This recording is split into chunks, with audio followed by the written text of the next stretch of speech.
ترگت 1200 میں سلجوقی سلطان رکن الدین سلیمان کے دور میں پیدا ہوئے۔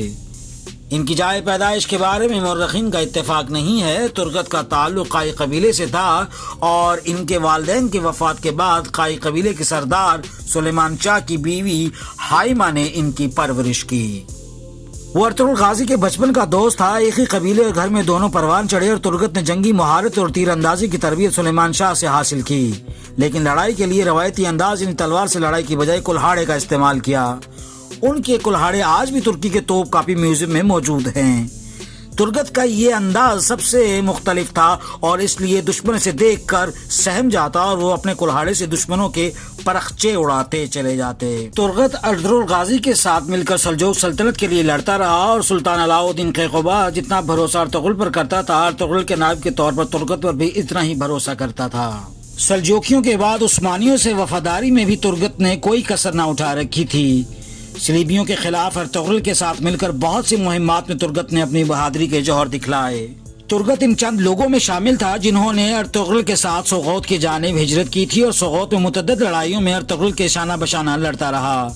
ارطغرل کے بیٹے عثمان غازی نے جب برسا پر پہلا حملہ کیا تو ترگت اس وقت اس کی فوج کا سپہ سالار تھا۔ سلجوق حکومت کے خاتمے کے بعد سلطنت عثمانیہ کی بنیاد رکھنے والے لوگوں میں بھی ترگت کا کردار سر فہرست ہے۔ ترگت کی ذاتی زندگی کے بارے میں زیادہ معلومات تو دستیاب نہیں ہیں، لیکن تاریخ میں اس کے ایک بیٹے کا ذکر ملتا ہے جس کے نام پر کوکناک مبلاسی میں ایک مسجد بھی موجود ہے۔ ترکی کے مشہور ڈرامہ سیریل دریلش عثمان اور دریلش ارطغرل میں ترگت کی زندگی کی داستان کے کچھ نمایاں پہلوؤں پر ہمیں روشنی بھی ملتی ہے۔ ان ڈراموں کی داستان کے مطابق ترگت کی بہادری اور شجاعت کے ساتھ ساتھ اس کی شادی کا ذکر ملتا ہے اور اس کی پہلی شادی آئگز یا شاہینہ نامی خاتون سے ہوتی ہے، جس میں اس کا تعلق قائی قبیلے سے تھا اور منگولوں کے حملے کے دوران ترگت کی بیوی شدید زخمی ہو جاتی ہے۔ ترگت کی بیوی کی شہادت کے بعد اس کی زندگی کا سب سے بڑا مقصد ارطغرل کے ساتھ مل کر لڑنا تھا۔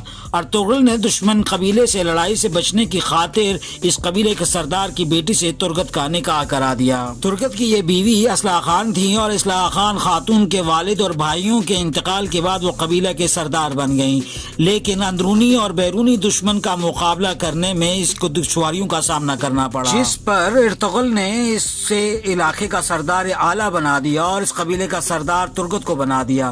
بازنطینیوں سے ایک جنگ کے دوران ترگت کی موجودگی میں اصلاح خان خاتون نے اپنے باپ اور بھائی کی موت کا انتقام لینے کے لیے کونیا چلی گئیں، جہاں وہ سعد الدین قوپیک کے ہاتھوں شہید ہو گئیں۔ اصلاح خان سے ترگت کو والہانہ محبت تھی اور اس کی شہادت کے بعد اس نے دوبارہ شادی نہیں کی۔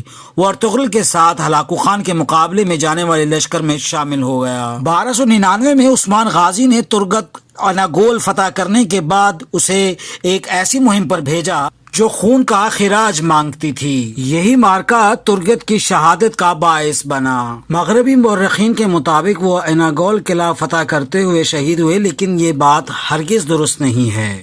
سچ بات تو یہ ہے کہ ترگت کی شہادت نہ ہوئی ہے، بلکہ انہوں نے بڑی جاں سپاری اور دلیری کے ساتھ اناگول پر عثمانی پرچم لہرایا اور اسے فتح کیا۔